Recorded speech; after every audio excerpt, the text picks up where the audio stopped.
దీన్ని వాళ్ళ చెల్లి అక్క వెలిగేషన్ చేస్తున్నారు కదా, ఆ అమ్మాయి నేనే. ఏం ఆధారాలు ఉన్నాయని ఆ అమ్మాయి ప్రూవ్ చేస్తుంది. రేఖ అనే మాట ఎందుకు వచ్చింది? ఇప్పుడు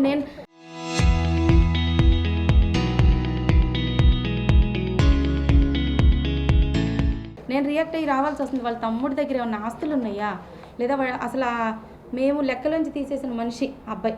మాకు అనవసరం అనుకున్నాం. ఇట్లా గొడవలు పడి ఇష్టం వచ్చినట్టు చేస్తుంటే మాకు ఎందుకని మా పార్టీకి మేము సైలెంట్గా ఉంటున్నాం. తను చంపితే మాకు ఏమన్నా లాభం ఉంటే పోనీ అనుకోవచ్చు. ఈ అమ్మాయిని కొట్టి చిత్రహింసలు పడుతున్నా సర్లే, ఇద్దరు పిల్లలు ఉన్నారు, మారతారని వదిలేసాం. పోన్లీలే, అమ్మాయి లవ్ మ్యారేజ్ చేసుకొని పుట్టింటికి తిరిగి రాలేక ప్రతిసారి కొట్టినప్పుడల్లా నాకు చెప్పేది, సర్లే కొన్ని రోజులు ఓపిక పట్టు 9 సంవత్సరాల నుంచి అండి గొడ్డను బాదినట్టు బాతాడు. మొత్తం ప్రూఫ్లతో సహా ఉన్నాయి. ఇప్పుడు మాట్లాడే వాళ్ళ అక్క చెల్లి ఏ రోజు వచ్చి వాళ్ళ భాగోతాలు మొత్తం నాకు తెలుసు. ఏ రోజు వచ్చి వాళ్ళు సెటిల్మెంట్ చేశారు. మా వాళ్ళు ఒక ఆడపిల్లలే. యువతల అమ్మాయిని చంపేసే సిచ్యువేషన్ వరకు వెళ్ళినా కూడా నిమ్మకు నీరెత్తినట్టు కూర్చున్నారు. వాళ్ళ అన్నయ్యకి తెలియదు, వాళ్ళ ఫ్యామిలీకి మొత్తం తెలుసు. మొత్తం వాళ్ళందరూ ఎందుకు కట్టయ్యారు? ఈ అబ్బాయి దగ్గరికి రాకుండా ఈ అబ్బాయి నోరు మంచిది కాదనే వదిలేశారు. వాళ్ళ ఫ్యామిలీ మొత్తానికి తెలుసు. వాళ్ళ పిల్లలకి ఏంటి, ఈ అబ్బాయి నోరు మంచిది కాదని అందరూ దూరంగా ఉంటారు. వాళ్ళ అన్నయ్యని ఎంక్వైరీ చేయండి. వాళ్ళ అక్కకి తెలియదా మొత్తం ఎన్ని ఇల్లీగల్ రిలేషన్స్ ఉన్నాయో అన్నీ తెలుసు. మాకెందుకు, ఒకళ్ళ గురించి మాకు అనవసరం అని మేము కామ్గా ఉన్నాం. ఈ రోజున పేరు ఎత్తిందంటే ఏం ఆధారాలు ఉన్నాయని ఎత్తింది. ఇప్పుడు నేను వేస్తాను వాళ్ళ మీద పరువు నష్టం దావా. మా హస్బెండ్ పేరు నా పేరు ఎత్తడానికి నీ దగ్గర ఏం ఆధారం ఉంది? మేము చంపినట్టు ఏమన్నా చూసావా? కనీసం వాళ్ళ గుమ్మం కూడా మేము తొక్కం, వాళ్ళ జోలికి కూడా మేము వెళ్ళాం. అలాంటిది మమ్మల్ని లాగుతున్నారు.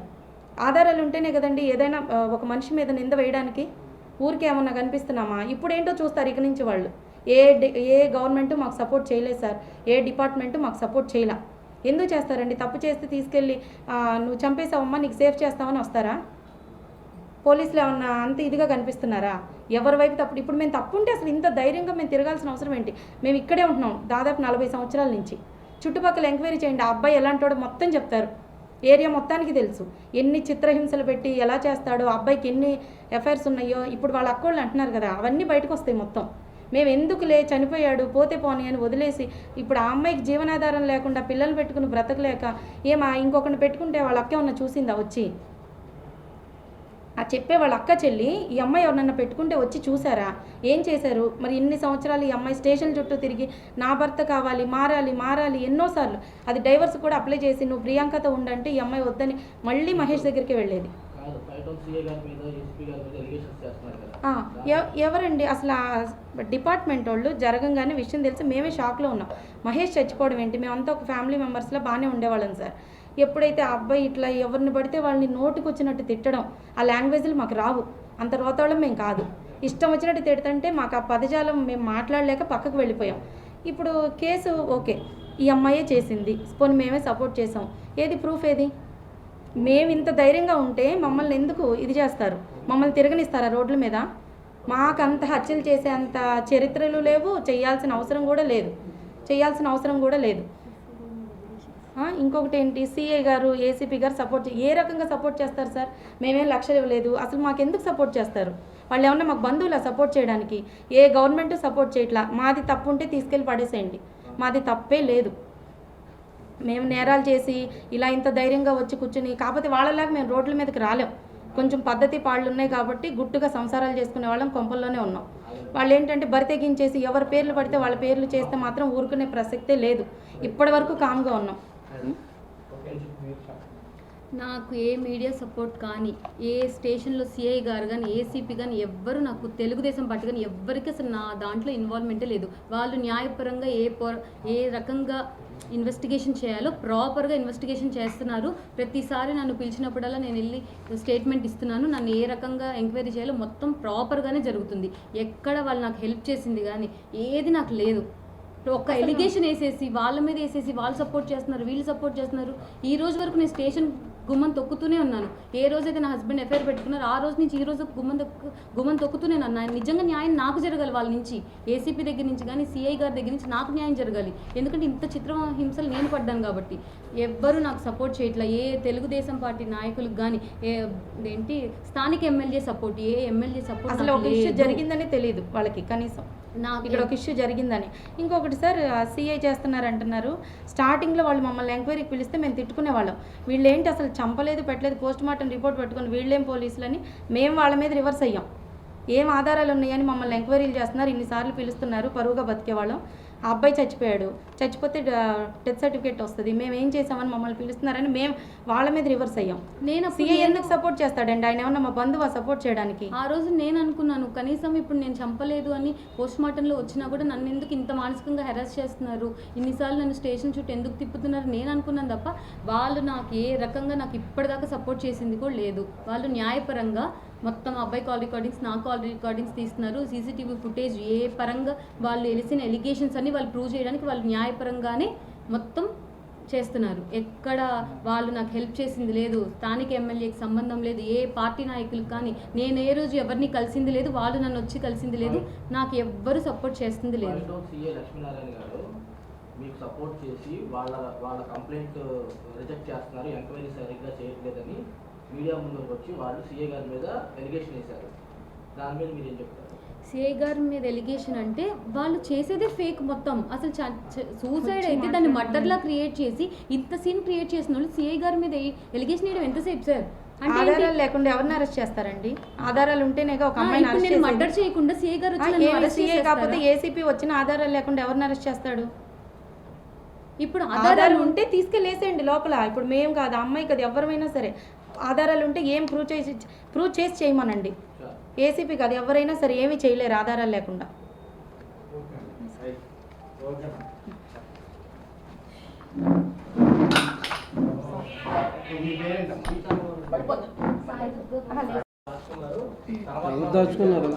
సార్ పోస్ట్ మార్టం విషయంలో నాకు నిజంగా తెలియదు సార్. నాకు డెత్ సర్టిఫికేట్ అప్లై చేయడానికి రీసెంట్గా 1 వీక్ బ్యాకే నాకు పోస్ట్ మార్టం రిపోర్ట్ ఇప్పటికి నాకు అందింది. ఎప్పుడైతే నా క్యారెక్టర్ అసోసియేషన్ చేస్తున్నారో అప్పుడే నేను నా మహేష్ పోస్ట్ మార్టం రిపోర్ట్ తీసుకున్నాను. వాళ్ళకి చెప్పేవన్నీ అబద్ధాలు. వాళ్ళకి ఎప్పటికప్పుడు పోలీసులు ఎంక్వైరీ చేస్తూనే ఉన్నారు, నన్ను స్టేషన్కి పిలుస్తూనే ఉన్నారు, అంతా చేస్తారు. కోర్టును లాయర్ని మేనేజ్ చేసేస్తాను, కోర్టును మేనేజ్ చేస్తాను. నాకు ఏం ఇన్ఫ్లుయెన్స్ ఉంది సార్? ఒక మనిషి ఇన్ని రకాలుగా తప్పించుకుంటుందా? గవర్నమెంట్ ఇప్పుడు పోస్ట్ మార్టం జరిగిన వెంటనే ఇవ్వరు కదా సార్ రిపోర్టు. అసలు సంబంధం లేని విషయాలు మొత్తం నన్ను ఇన్వాల్వ్ చేసేసింది. పోస్ట్ మార్టంలో వస్తుంది కదా సార్, చేస్తే వీడియోగ్రఫీ చేయించారు. సిఐ లక్ష్మీనారాయణ గారు దగ్గరుండి వీడియోగ్రఫీ చేయించారు. అది తీసుకెళ్ళమనండి. RFSL రిపోర్ట్ వస్తుంది, అది తీసుకెళ్ళమనండి. ఎక్కడ కావాలంటే అక్కడ మళ్ళీ రీవెరిఫికేషన్ చేయించుకోమనండి. నిజంగా నేనే చంపానని వస్తే నేను ఖచ్చితంగా ఏ శిక్ష పడ్డానికని రెడీగా ఉన్నా. కానీ నేను చంపలేదని ప్రూవ్ అయ్యే రోజు వస్తుంది కదా సార్. ఇప్పుడు అబద్ధంని కప్పిపుచ్చి చేయొచ్చు, కానీ ఒక రోజు బయటకు వస్తుందిగా. 6 వీక్స్ 7 వీక్స్ అయిన తర్వాత కోర్టులో ప్రూవ్ చేస్తారుగా. ఆ రోజున ఇప్పుడు మాట్లాడిన వాళ్ళు ఎవరు వచ్చి నాకు న్యాయం చేస్తారో మాట్లాడాలి. ఇప్పుడు నాకు మొత్తం నా పరువు తీసేసి నన్ను రోడ్డు మీదకి లాగిన వాళ్ళు ఆ రోజు వచ్చి ఇలాగే నిలబడతారా? ఎవరు నిలబడరు సార్. ఏంటంటే ఇప్పుడు ఒక హాట్ టాపిక్ దొరికింది కాబట్టి ఇన్స్టాగ్రామ్ వాళ్ళ వ్యూస్ పెరగాలి కాబట్టి నన్ను ఒక దాన్ని యూజ్ చేసుకొని అక్రమ సంబంధం. అసలు వైఫ్కి హస్బెండ్కి ఎందుకు గొడవ జరుగుతుంది ఆ రీజన్ తెలుసుకొని ఇప్పుడు ఇన్ని వీడియోలు పెట్టిన వాళ్ళు ఎక్కడ పోస్ట్ మార్టం రిపోర్ట్ ఎందుకు పెట్టలాం? వాళ్ళ చేతికి ఎప్పుడో వెళ్ళింది కదా. వాళ్ళ చేతికి 1 మంత్కైనా వాళ్ళ చేతికి వచ్చినప్పుడు ఏ వీడియోలో కూడా మేము పోస్ట్ మార్టం రిపోర్ట్ చేయించాం, మా పోస్ట్ మార్టం మా చేతిలో ఉందని ఎందుకు చెప్పట్లా? ఎంతసేపు సుత్తి, కారు, రక్తం ఉంటే ఇప్పుడు ఎంక్వైరీ చేసినప్పుడు ఖచ్చితంగా తెలుస్తుంది. కార్ వాళ్ళ దగ్గరే ఉంది కదా, మరి సీజ్ చేయించండి. కార్ని సీజ్ చేయించి అది ఎంక్వైరీ ఏంటో చేయమనండి. ఇవన్నీ చేయకుండా చంపింది అక్రమ సంబంధం ఏ మోటివేషన్ ఉంటుంది సార్? నాకు నా హస్బెండ్ని చంపుకునేంత కక్ష లేదు. చంపి నేను రోడ్డు మీద పడాల్సిన అవసరం లేదు. ఆ అబ్బాయి మాట్లాడని మాత్రమే నేను ఈ 4 ఇయర్స్ నుంచి అన్ని బాధలు భరిస్తూనే ఉన్నాను.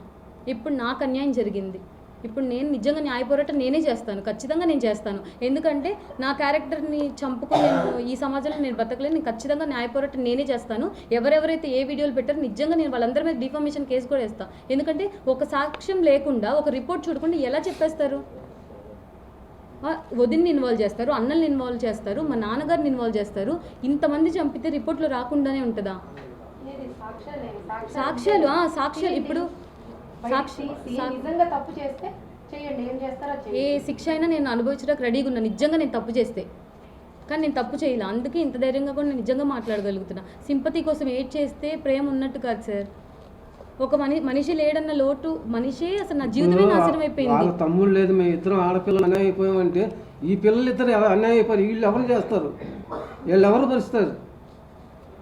వాళ్ళ తమ్ముడు గురించి ప్రతి ఒక్కటి వాళ్ళ చెల్లికి సిస్టర్కి మొత్తం తెలుసండి. నా పేరు రేఖ సార్. రేఖ అని ఒక ఎలిగేషన్ వేశారు.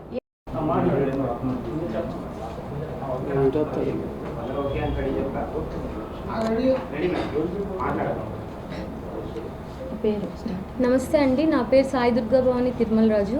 ఇప్పుడు ఏదైతే ఫిబ్రవరి 4th నాగమహేష్ కేసులో చంపేసింది అని చెప్పి ఆరోపణలు చేస్తున్నారో తన మిస్సెస్ని నేనే.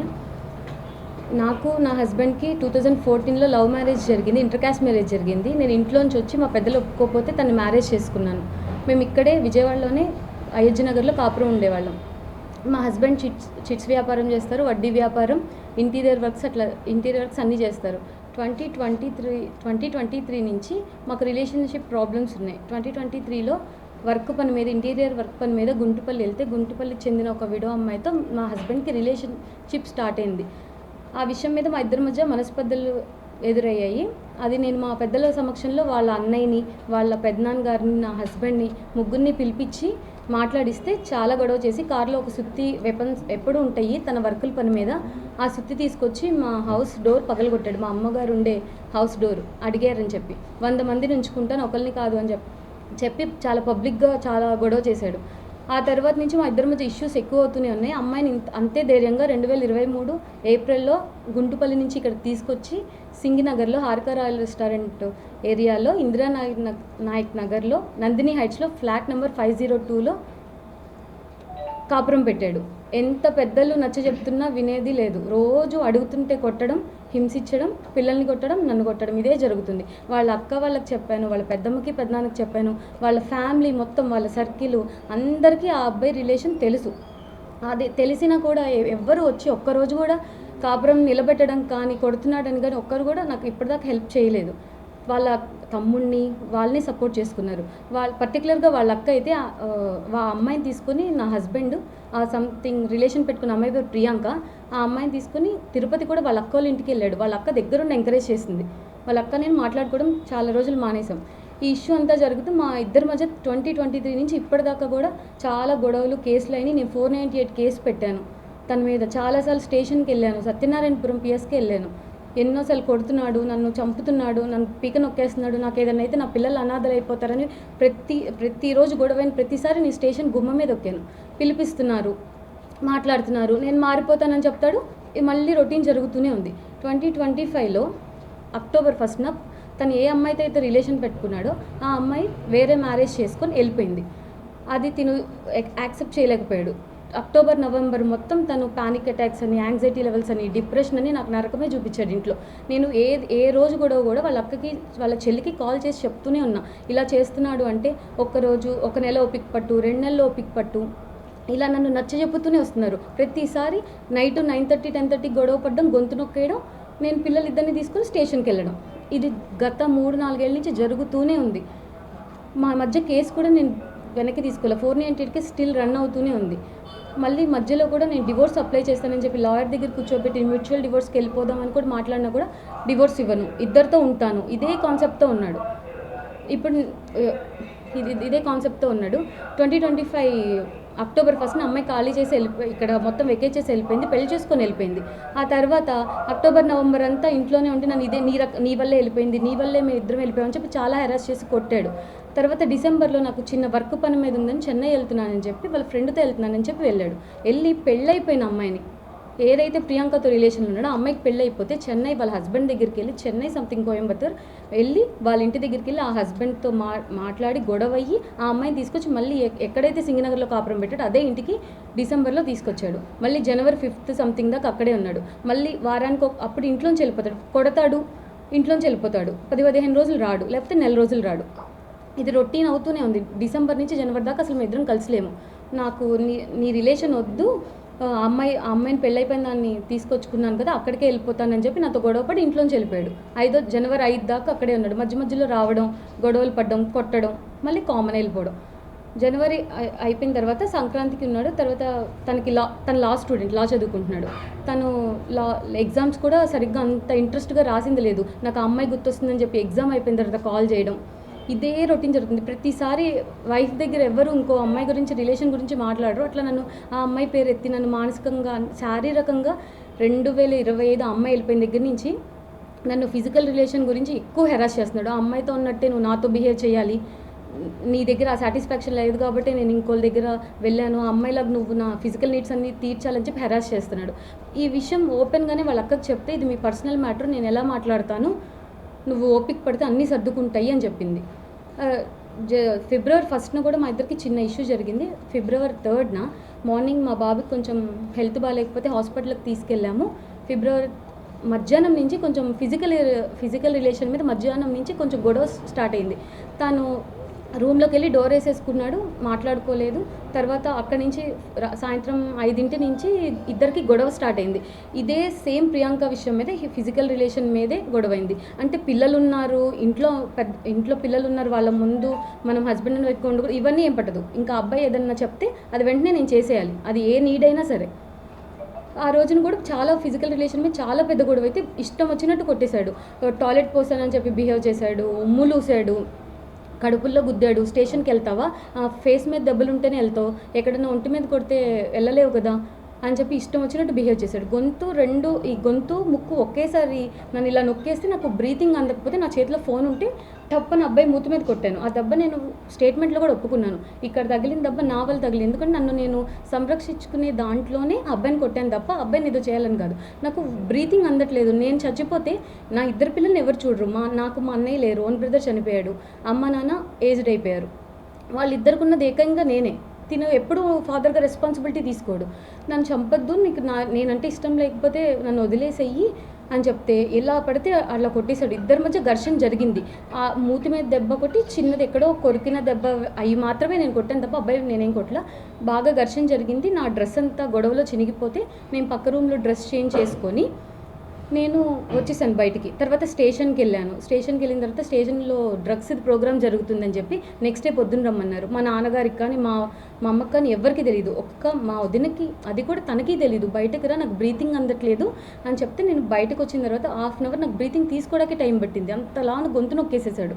ఎప్పుడు చూసినా నా గురించి మా ఇంట్లో వాళ్ళు సఫర్ అవుతూనే ఉంటారు, ఎక్కడ ఏ కోపంలో చంపేస్తే ఏమైపోద్దో, పిల్లలు ఏ అనాథలు అయిపోతారో అని చెప్పి ప్రతిసారి వాళ్ళ అన్నయ్యకి చెప్పినా ఎవరికి చెప్పినా వాడి కోపం సంగతి తెలిసిందే కదా అంటారు తప్ప ఒక్కళ్ళు వచ్చి సమస్యను ఏ రోజు ఇప్పటి వరకు మాట్లాడరు. ఇప్పుడు ఇంత సోషల్ మీడియాకి ఎక్కిన వాళ్ళ అక్క, వాళ్ళ చెల్లి అయితే తన మ్యారేజ్ అయిన దగ్గర నుంచి తను అప్పటి నుంచి నా మ్యారేజ్ అయిన ఈ 12 ఇయర్స్లో ఒక్కసారి వచ్చింది. అది కూడా వాళ్ళ నాన్నగారు చనిపోయినప్పుడు మాత్రమే వచ్చింది. వాళ్ళ చెల్లె ఒకానొక సందర్భంలో చెప్పేది, ఎందుకు దినాలా, ఎందుకు కొట్టించుకుంటున్నావు, నీకు లైఫ్ లేదా, నువ్వు సింగిల్గా బతకలేవా, ఎందుకు అలాంటోని వదిలే, నన్ను కొడుతున్నాడు కాబట్టి నేను ఇంట్లోంచి వెళ్ళి పారిపోయాను, నేను పారిపోయి నేనే అక్కడ చదువుకొని నేనే జాబ్ చేశాను. ఇన్ని చెప్పిన అక్క చెల్లెళ్ళే ఇవాళ పూర్తి ఎలిగేషన్ నా మీద వేస్తున్నారు. ఆ రోజు డ్రగ్స్ ప్రోగ్రామ్ జరుగుతుందని చెప్పి ఎవరు లేరు. నెక్స్ట్ డే రమ్మంటే మా ఫాదర్ స్టేషన్ దగ్గరికి వచ్చారు. మేము ఇద్దరం మాట్లాడిన తర్వాత వచ్చేసి ఇక్కడ నైట్ నేను ఇక్కడే ఉన్నాను పిల్లలతో పాటు. నెక్స్ట్ డే మార్నింగ్ కూడా మా పాప స్కూల్కి వెళ్ళిపోయిన తర్వాత స్టేషన్కి వెళ్ళాను. స్టేషన్కి వెళ్ళిన తర్వాత ఏసీపీ గారు 11 o'clock వస్తారమ్మా, మళ్ళీ రండి అంటే మా బాబుకి అప్పటికి హెల్త్ బాగాలేదు, మెడిసిన్స్ అన్నీ ఇంట్లోనే ఉన్నాయి, ఒకసారి వెళ్ళి చూద్దాం నాన్న, నేను వెళ్తే గొడవ పడతాడు, మీరుంటే ఏం అండు కదా, ఒకసారి వెళ్ళి చూద్దామని జస్ట్ వెళ్ళాము. బెల్ కొట్టాము, ఎవరు డోర్ తీయలేదు. డోర్ దగ్గర కేసు ఉంది, తీసాము. రూమ్ డోర్ దగ్గర లైట్గా దగ్గర కేసు ఉంది, తీస్తే హ్యాంగ్ అయి ఉన్నాడు. నాకు ఆ బాడీని అలా చూసిన తర్వాత ఒక ఫొటోస్ తీసుకోవాలని కానీ, వీడియోస్ తీసుకోవాలని కానీ, నన్ను ప్రొటెక్ట్ చేసుకోవాలని కానీ నేను ఎక్కడా చూడలేదు. నాకు నా షాక్లో నేనే ఉండిపోయాను, ఏంటి ఇట్లా అయిపోయింది అని చెప్పి. ఆ తర్వాత మా మదర్ వాళ్ళు ఉన్నారు, వాళ్ళ అన్నయ్యకి కాల్ చేసి చెప్పాను. ఫస్ట్ వాళ్ళ అన్నయ్యకి కాల్ చేసిన తర్వాత మా అక్క వాళ్ళకి చెప్పిన తర్వాత నేను స్టేషన్కి వెళ్ళాను. స్టేషన్కి వెళ్ళి జరిగిందంతా చెప్తే అక్కడ ఫోన్లు మాట్లాడుతుంటే, వద్దమ్మా ఇప్పుడు నువ్వు ఫోన్లు మాట్లాడు కాపు అన్నారు.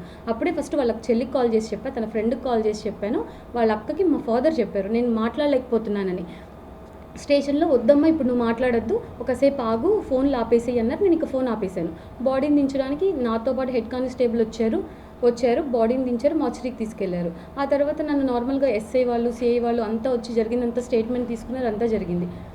నెక్స్ట్ డే బాడీ మార్చరీ దగ్గరికి నన్ను స్టేట్మెంట్ కోసం పిలిచారు, నేను వెళ్ళాను. మా హస్బెండ్ చనిపోయేదాకా ఒకటి ఉంది. హస్బెండ్ చనిపోయిన తర్వాత నుంచి నాకు ఏ ఇల్లీగల్ రిలేషన్ కానీ, ఏ ఎఫ్ఐఆర్ కానీ ఏది లేదు. ఎంత నా కాల్ డేటా తీసుకోండి, 5-6 years కానీ ఏదన్నా తీసుకోండి, ఎంక్వైరీ చేసుకోండి, మొత్తం జరిగింది. ఇల్లీగల్ రిలేషన్ పెట్టుకుంది వాళ్ళ తమ్ముడు, తన వల్లే మా ఇద్దరికి ప్రాబ్లమ్స్, తన బిహేవియర్ వల్లే మాకు ఈ సిచ్యుయేషన్ జరిగింది తప్ప నేను అబ్బాయిని చంపేంత ధైర్యం లేదు, అసలు నాకు అవసరం కూడా లేదు అబ్బాయిని. ఎవరైనా హస్బెండ్ని చంపేసుకొని పిల్లలతో పాటు, 2 చిన్న పిల్లలతో పాటు రోడ్డు మీద పడాలని ఎవరికి ఉండదు కదా సార్.